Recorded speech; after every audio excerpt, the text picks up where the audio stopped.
What is up, guys? Chris here for GQ37. A quick update. Today, gonna do some stuff to the dash, but quick update on the paint because previous video I went and did some paint quotes and found out that paint and body has gone up significantly since I got the FX35 painted about a year and a half ago. Project FX35.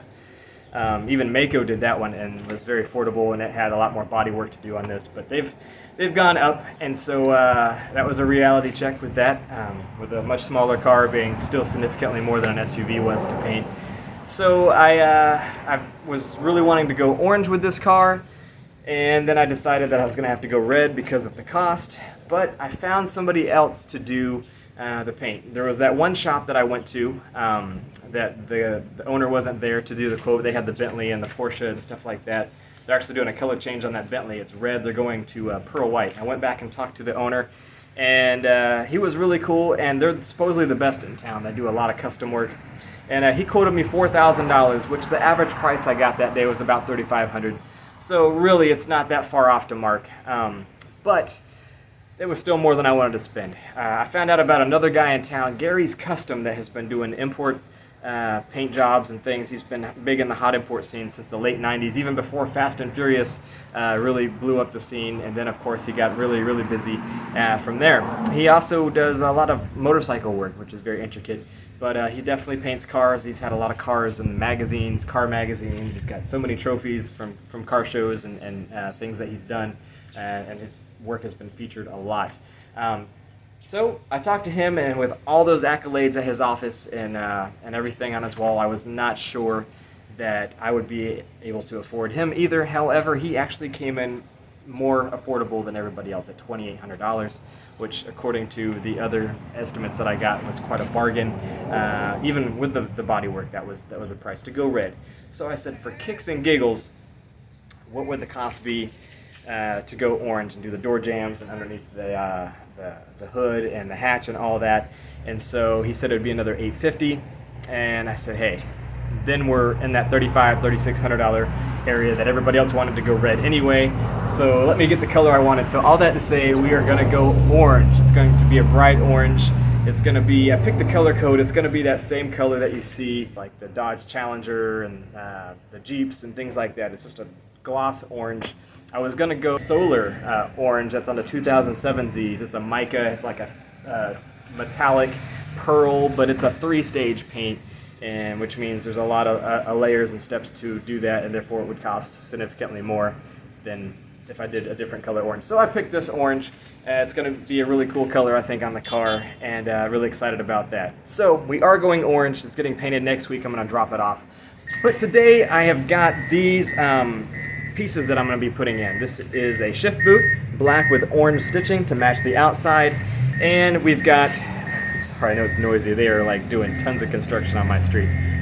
It's really hot too. Anyway, I don't know how much of that you guys hear, but lots of beeping going on. But today we are doing this orange and black custom shift boot. This is going to be really easy to install. I'll show you this. But then we've also got this suede that's going to go on the dash with the orange stitching to match where the gauge pods are. This is a glue-on thing. I'm going to have this done. My buddy at Unlimited Upholstery, who did my suede dash on my G37. If you guys have been following the channel for a while, I had my very much cracked G37 dash recovered, and he did an amazing job with that. So I'm just going to take off the center console and bring it to him, and he's going to glue this on. I already talked to him about that. So we're going to be doing that in this video, but before that I've got all this aluminum trim that was stuck on from the previous owner, and I need to get that off first so that he can glue this on. I ordered it from JF Customs on eBay. I'll put a link in the description. They're actually in the UK. They do a great job with interior pieces for the Z and other cars as well, but they have a lot of 350Z things that you can get. So I ordered this on chance just to try it out. I thought it was cool. He did the custom colors, the orange and black like I wanted, and shipped it pretty quick. So we'll see how this goes. I'm excited to see how it looks. You know, a lot of people either paint the dash, or they'll sand it down and wrap it, or they do the carbon fiber thing on the front. And I wanted to do something different. I saw this on eBay. I said, why not? Let's give it a shot. I think that guy just took out somebody's mailbox. Big tractor. Anyway, so we're going to try this, but I got to get the aluminum trim off first and do that. This is going to be kind of a pain. It's stuck on there. Be a lot of residue. So I'm going to try to use the heat gun and see how this comes off. So here we go. Thought it was. Alright, so I just been peeling this off a little bit at a time, just little rubber bits going everywhere. I started recording, or at least I thought I did, and then I realized that wasn't recording. But anyway, it's just a very tedious thing. I was using the heat gun to get the metal part off, but it still left the adhesive. So I'm having to peel this off, just rolling it. It's coming off pretty easy, but I'm trying not to damage it. So it's just very tedious.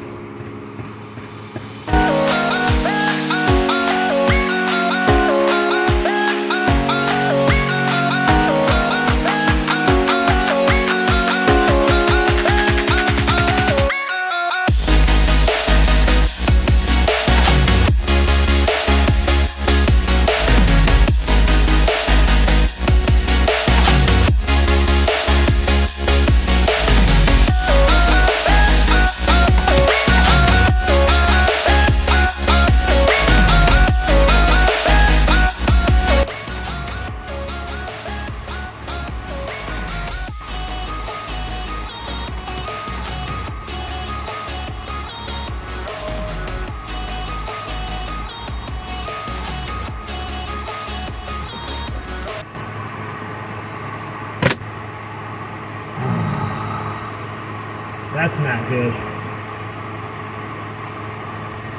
That's not good at all. Man, that totally broke that piece off. Oops. Wow. So there's a little bit of that to get off. That actually comes off pretty easy. But as you just saw, as I was literally on the last piece, this thing just broke off. Just snapped right off. If this was being painted, that would definitely be an issue. But I'm hoping since we're wrapping this in suede, that we can glue it back in. And as long as it's being covered up, you won't see the imperfection, because the suede stuff is it's padded as well, so it's a little bit forgiving. This material. I'm just hoping I can glue this thing back decent enough that it won't matter. I mean, I could buy another one of these. They're about 280 bucks on eBay though, and I'd really like to salvage this one. As jacked up as it is, if it's going to be covered up, hopefully it won't matter. I don't know. We're going to see. We're going to see when I pull this out if I can glue it back together. As a side note though, aside from that, if your button is peeling like mine is, and you see the gray underneath it, just like all the other trim I've done videos on, Nissan took black plastic and painted it black with the rubbery texture. So even if you see this gray underneath, just keep rubbing it, and underneath it is actually black ABS plastic. And so you don't have to repaint these. You can just scratch off all the rubbery coating, and you see underneath it is black like that. So I'm just going to rub all of this off so that I have shiny black underneath, and it won't ever come off again, and then it'll just be black, so I won't have to worry about it. I don't know why Nissan took black plastic and painted it black. They primered it with gray and then did rubbery black like plasti dip on it. It's really, really silly, but just rub it off, and underneath it is black plastic, and it won't wear off again. So there you go. All right, guys, good morning. So it's the next day, and last night I spent most of the night after, of course, you saw me break the piece, and then I had to go to a gig, but I spent most of the night getting this out and then gluing it all back together and reinforcing it as best as I could. I used super glue at the joints. It came out, and then I smeared it, and then on the back side I used Gorilla Glue. Let's see, on all the seams there. So it feels pretty good. Obviously, I'm not gonna jump up and down on it and try my luck with it, but you know, as long as it's covered in suede, you'll never see that. Getting these things out, I was taking. One of them came out. The other ones, they're like heat sealed or melted to the top here. This thing, and this corner broke off, and I said, you know what? I'm not even gonna worry about that, because The next thing I realized, which was a huge klutzo ditzy moment on me, was that I ordered this from JF Customs on eBay. They're in the UK. I talked to them, and they apparently sell lots of stuff to the States, but you know, of course, they're right-hand drive over there, and we're left-hand drive here in America. And you know, this piece, it's going to sit down in here like that. I know it looks like they cover the gauge pods, but it's actually opposite of that. It would sit down in here and be glued. But if you're looking at it the same way I am, the angle's wrong. It's for a right-hand drive car. The angle should be going that way with those gauges, right? And it's not. So they sent me one for a right-hand drive car in the UK. Even though they sent this to America, I don't know why that didn't really register with them or with me. So it's on both sides. So I gotta send that back. I'm gonna see if Jonathan at Unlimited Upholstery can just custom make this with suede. He covered my G37 dash. This is out already, so much smaller piece. Hopefully he can do it. We're about to find out. And I brought my shift boot because honestly I was hoping this was going to be a brighter orange anyway to match the car. So if he has to do this, I may just have him make another shift boot with a brighter color thread, and we'll go from there. So here we go.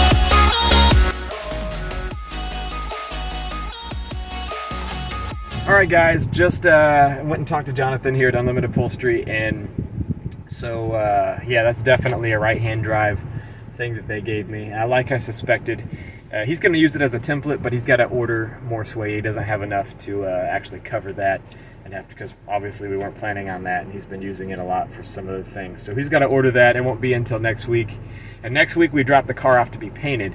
So this project is going to be put on hold for a little bit. Because I don't know how long the paint's going to take, at least a week and a half probably before I get it back.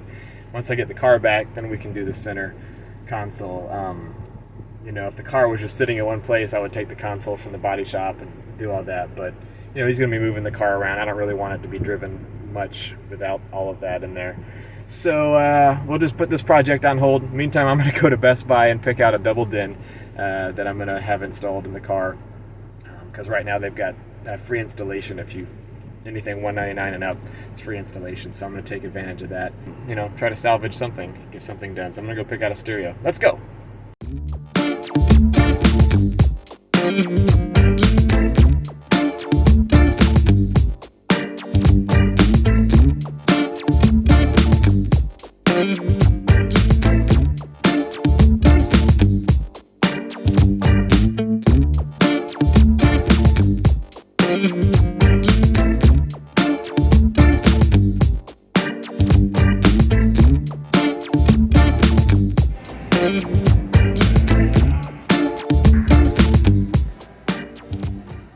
Here we go. We'll throw that big boy in there. Take up the whole dash. I don't have to worry about getting it recovered. So I like the ones that have a knob on them, like this Sony. I'm old school. I like a physical knob. Even though I have volume controls on the steering wheel, for some reason I just like being able to just reach over and twist a knob. I hardly ever use the volume controls on the steering wheel. They do work now that I replaced the clock spring. And this is the one, I like Kenwoods. I mean, you can change the colors on here, so you can make it the orange to match the Nissan interior and whatnot.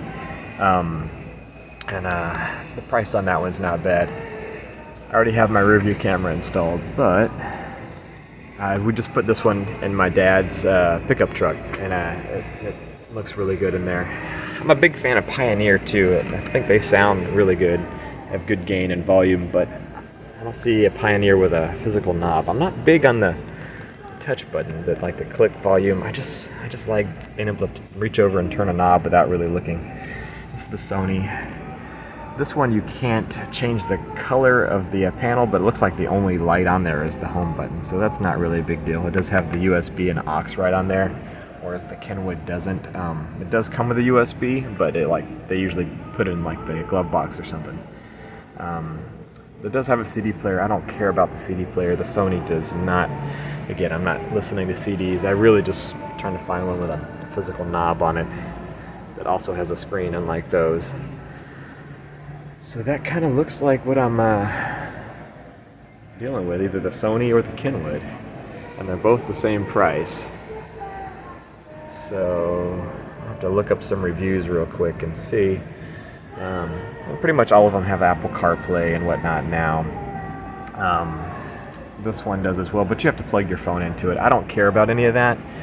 I just stream my Bluetooth or Pandora to it. This does have the Pandora app, and so does this. Aside from hands-free calling, that's really all I'm using. I do have Sirius XM, the app on my phone, so if I can just stream Bluetooth, that's all that I really need to be able to do. I'm not going to plug my phone in and do CarPlay. Honestly, my phone is about the size of this screen, so if I need to get directions or somewhere on Google Maps, I've got a phone holder in my car, and the screen on my phone is actually bigger than this anyway, so it doesn't really behoove me to blast it to the screen or what have you. So that's just my thoughts. I'm probably the only one that feels that way. But anyway, let's see which one I'm about to get here. I'm just playing with this Sony here. It looks pretty basic. I don't actually see the apps in it, like the Pandora app or what have you.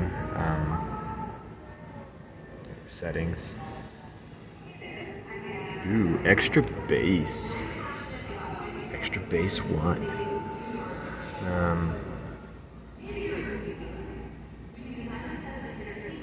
Yeah. Oh. This one, I know my phone is not focusing. I don't know. I mean, it looks pretty basic compared to this one that has, you've got Android Auto, Bluetooth Auto. You've got that. You've got Spotify, you've got your Pandora app, which syncs to the phone, and then you've got your artist, and you can skip or thumbs up or down the songs. I like that. This has a lot more presets too, because my dad has this one in his truck. And I was playing with that. I like the EQ, and just the presets are pretty decent in it. So, yeah, I mean, this one just seems like it's a lot more intuitive and has a lot more to offer. So I think I'm going to go with this route. I don't need the CD player, but, it is what it is. I have a physical knob. I can change the color of these, and I like that. And you can, of course, you can put your own picture and stuff on the back if you want. I did that with my Infinity. I had an older version of this Kenwood on that and liked it. So I think that's what we're going to go with. All right, guys. So just got the radio ordered. I did end up ordering the Kenwood, and ended up coming out to, with tax, $324.20. It was $299. Anything $199 or up gets free installation right now, so I'm taking advantage of that. Scheduled it for sometime in July, as I'm not sure how long this paint's going to take. I'm dropping that off next week, and depending on how long I imagine at least a week and a half, unless he runs into any issues. Just like I run into issues, I know that happens, so sometimes that prolongs things. So we'll see what happens, but I'm excited to get that done. I think I'm gonna go home and install some speakers now. So thanks so much for watching, guys. I'll catch you guys next time. Be sure to like and subscribe. Sorry, this video is gonna have to be continued with the whole dash thing. That'll be another video to come, so definitely stay tuned, keep those notifications on. I'll see you then.